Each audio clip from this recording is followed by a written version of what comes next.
Stoveleg Media, igniting conversation.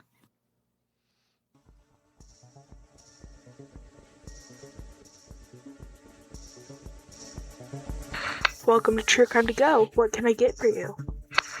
I don't know how to tell you guys this, but I dropped my phone in your toilet. You know what? No, forget it. I'll just take care of it myself. I'll get it. Pull up to the second window and we'll see you next crime.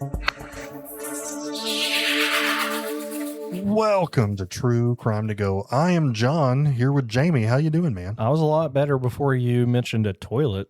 Well, Dropping a phone in a toilet is like nightmarish. have you ever done it? No, I've not. I've dropped other things in the toilet. Yeah, I've recently. retrieved them that family members have dropped in the toilet. My mom did that one time. Dropped hers in a toilet at work. Ugh. And I'm just like, well, you just leave it there. It's gone. Yeah, that phone no longer exists. One time, one of my proudest moments is like I turned around and it flew out of my hand and was going toward the toilet, and I kicked it out of the air against the wall and broke it, but it didn't go in. No, it didn't break. Didn't go in the toilet. I saved it. That makes you feel like a ninja too. I was very ninja. Not All right. like this guy though. So July 14th, 2026, just a couple of weeks ago, employees with the Patriot portable restrooms were servicing units near 18th and Pasco in Kansas City as part of the preparations for the World Cup events. That's a fancy way of saying they're putting in, or should I say cleaning, porta potties for the World Cup events. Porta Johns. So what should have been a routine check ended up being anything but that. What happened when they were going around to make sure that everything was okay? What happened? Yeah, they found out that one of the porta johns was locked. So surely everybody knows what a porta potty is. It's like I don't know, it's like a phone booth of poop. Like it is a very, if you're under 30, maybe you don't know what that is either, but yeah. So one was locked and it's got that little switch on it that's like occupied or vacant or whatever. I'm like, why is this thing locked? Well, there's only one explanation. I mean, that means somebody's in there. Somebody's in there, but he continued to ignore their requests to come out of it. They ended up grabbing a police officer that was nearby and they forced the door open. And workers initially believed the unit was empty until they got into this porta potty and they saw a man with his head sticking up from the toilet. So if you're not very familiar with the anatomy of a porta potty, basically you step inside and there's a toilet as you would normally see, but it's elevated up off the ground, and inside the toilet seat, it doesn't flush your waste into the system. It just keeps it in a container. It holds it. And it's really gross. Like you can see everybody's business that they deposited before you entered. So you're telling me that man is in that little container and now his head's sticking up out of the toilet seat. Yeah, he's in, like, of all the things you don't want to touch in a porta potty, he's in the worst possible place. So they had to get special cutting tools to remove portions of the plastic porta john because the man said he just couldn't come out. And after they finally got him out, and there's video of him, trying to get cut out, they hosed him off with water from the fire engine, and he was evaluated at the scene with no serious injuries. Well, he may not have injuries, but man, the bacteria that's in there, he's got some diseases. I'm sure of it. So did this guy drop his wallet and trying to get it out? I mean, if so, I don't know. You got to find some kind of stick, but right. Yeah. I mean, he's obviously dropped something important in the toilet. Or I mean, I can't imagine a scenario where you fall in there. Like no, this wasn't a little person. That has to be this was intentional to lift the seat, to climb down. I don't even know how obviously he couldn't fit out. Fitting in must have been a tough. I don't know if maybe he could get out, but he just wanted to die. But we found out what he wanted, John. Well, I was going to say, I don't know what I own that I just wouldn't be okay with leaving behind. This man, and I mean, by all indications, he's telling the truth. He told first responders that he had dropped a bottle of Mountain Dew into the toilet the evening before, and he climbed back in there to try to get it out. A bottle of Mountain Dew. Full of gold. I mean, I get that I love Mountain inflation's Dew. terrible. I mean, it's like back in the day, you can get a bottle of Mountain Dew for 50 cents. Now it's like $3. But he went back into a porta potty to try to recover that $3 bottle of Mountain Dew. And he said he had been trapped in there for like 8 or 9 hours That's insane, man. before they came to find him. Absolutely insane. Company officials described the incident as a reminder that portable restroom holding tanks are confined spaces that can become dangerous. There were no criminal charges reported in this event, but you gotta wonder, like, was there mental health issues? Was there substance abuse issues? No normal, healthy human being is going to retrieve a Mountain Dew. Like if I left a Mountain Dew in the Porta-John, but just like in there, like propped up next to the toilet seat, I'm not going back for it. This guy dropped it in the blue, nasty water where there's poop and pee. It's blue if you're lucky. And he went in there. So Yeah, there's obviously something not right. I can't imagine a scenario where I would do this, but I wonder, I mean, yes, there were public areas that people were accessing these football, these soccer games from, but I mean, there could have been an element of trespassing here. They had to cut the thing up to get them out. So if nothing else, there could be like a civil suit. Like, you're going to pay us for this porta potty we had to destroy, which cost a lot more than this Mountain Dew would have. Yeah. You could have bought a truckload of Mountain Dews for this. He's got a truckload of problems. I would imagine that there's just some stuff in life that even Clorox can't wash away from you, and they all live in the bottom of a Porta-John. Yeah, I mean, I jokingly said it earlier, but disease would be prevalent if you soak and poop for 8 hours, I would think. Highly 10 out of 10 do not recommend. I'm literally nauseous. This sucks. Guys, we're going to take a break. And when we get back, you are going to hear quite possibly the best story about a 76-year-old you've ever heard.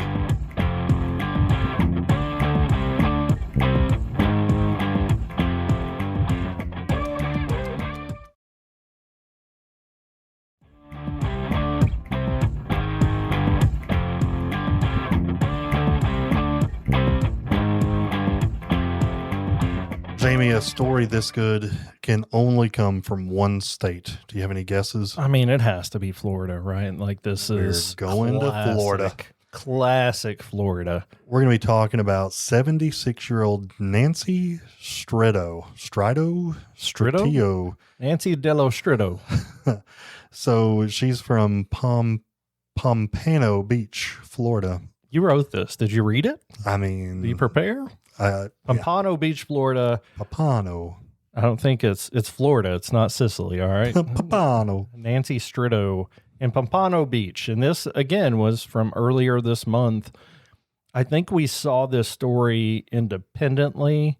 And if people are still hanging around after we talked about Hitler earlier this week, this is a much lighter side of that. Have we gotten any comments yet? I've chosen not to read them. Fair enough. So what happened to old Nancy? Why are we talking about a sweet 76-year-old? Yeah, these are all coming from her. These details are. And Broward County officials consistently reported with local affiliates that there's been an issue with her license plate. I recently had to buy a car for a kid. Kids are so stinking expensive. Just got the license plate. And she was really excited. Like, are there going to be words on it? Is this going to be, and we didn't pay for that because it seems pointless to me. Well, thankfully she didn't go to Pompano. From what I can tell, Nancy just went for a license plate. She didn't order a custom one. She didn't go all in to the prison to make sure they cut it right. But when she got her license plate, John, what did it say? Jamie, it was just a routine. SQZ Alpha 55. SQZ. Sally Quadrant Zelo Alpha 55. I feel like I'm having a stroke. So SQZ, I mean, that looks like squeeze. As soon as I saw a picture of this thing, it definitely says squeeze booty. ASS. Yeah, those fives look like S's. So obviously when you can see what it means. And anytime I see It was so obvious, a 76-year-old picked up on it. immediately. Anytime I see a car where I can make words out of it, I'm like, that's on purpose. And I have to wonder that about this. But she said she looked at it and she tried to talk herself out of thinking that's what it said. But once she couldn't get it out of her mind, she went ballistic upon realizing what it actually said. She actually lives in a retirement community. You could imagine that this was the hit of the town, and she shared it with an 89-year-old neighbor who reacted positively and said that the story spread among residents, especially the men. I was going to say, that was community. probably a guy who reacted positively. Yeah, I would think. I mean, it's hilarious. I would pay good money to have it. I would pay to see it delivered to a 76-year-old woman. Yeah, so they confirmed, I mean, according to law, if you don't like what it says, especially if it contains anything you deem inappropriate or offensive, you can exchange it. So her going ballistic was really above and beyond what was necessary. She was going to request a replacement, but since it got all this attention, she said she was considering keeping it just to make people laugh. She joked that it earned her some honks from passing drivers, and noted the retirement community, they usually have a pretty good sense of humor. I love this story. It is definitely not a crime, but maybe it should be a crime to give your grandmother that plate. Let's just back up a little bit, though, because, yes, she was handed this, but let's work backwards from the moment she was handed it. The person who handed it to her, they very well may have gone and picked up the next license plate off the stack of license plates, but I really doubt that.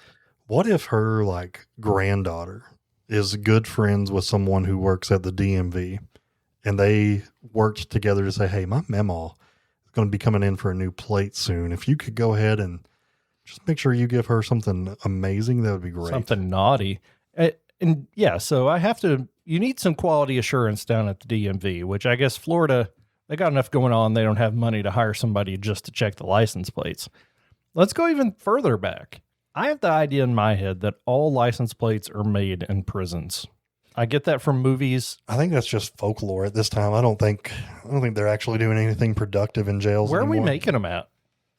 There's probably some kid in China making them. Well, I mean, that is unfortunately probably accurate, but somebody made this. And again, it's probably a machine, right, at this point, but the machine randomizing things, you are going to end up with some words, but I don't know about these two together. What is randomly. the mathematic probability that the first and last three digits are going to work together in such harmony, you know? I mean, it's super low. I mean, because you have every digit and every letter available to you in all 6 slots. So it's wild. The DMV in the United States, about 80% of license plates are manufactured by incarcerated individuals working in state prison labor programs. Well, there you go. How about it? Yeah, it's in Kentucky. They're produced at the Kentucky State Reformatory by Kentucky Correctional Industries, which is part of the Department of Corrections. Yeah, think about every plate is different as far as the letters and numbers go. So there's got to be there was someone who did this and thought this is hilarious. Thankfully, I'm a mathematician, so let me just tell you, you have 36 options between the 10 digits and the 20. Are there any numbers or letters we don't put on license plates before I dig into this? I don't think so. Okay, so let's just assume there are 36. That's 0 through 9. Yeah, so you have 36 options at every one, and you can repeat letters, so you do it without replacement. Worst case scenario, take away one in case they don't do zeros or O's. You know what I mean? So there's no confusion. Yeah. Well, I've already done the math, so we'll just go back. All right. These are the number of options of license plates we have. 2,176,782,336 options. And you get squeeze ass. Yeah. That's That's a lucky mamaw, man. And I don't know what can a Kentucky plate and a Texas plate have the same number since they're from different states? So if that's the case, then you have 2 billion options in every state. Yeah, that's awesome. Yeah, it's very unlikely that this would happen. I would dare to say it is so statistically unlikely that this was on purpose.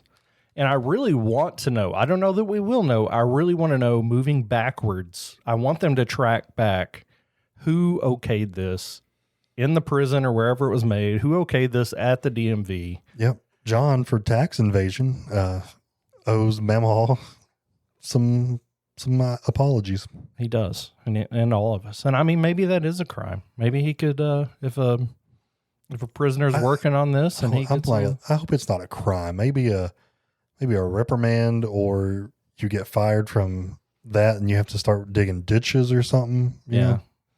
Yeah. License plate duty's over for you, buddy. This is a pretty wild one. Yeah, but it's a great story. It reeks of Florida, so thanks for bringing it up. Reeks. I don't know that it reeks as bad as the first story that we did, but it's definitely bad. But Yep, guys, we really appreciate you sticking around. Happy Friday, and God bless you. Leave us a rating and a review. We would love that. Crime stories in 10 minutes or less. Would you like crime with that?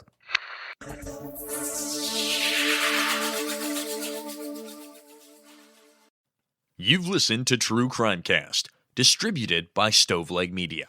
Check out stoveleg.com to find out more about your hosts and to find other podcasts to listen to. Stoveleg Media, igniting conversation.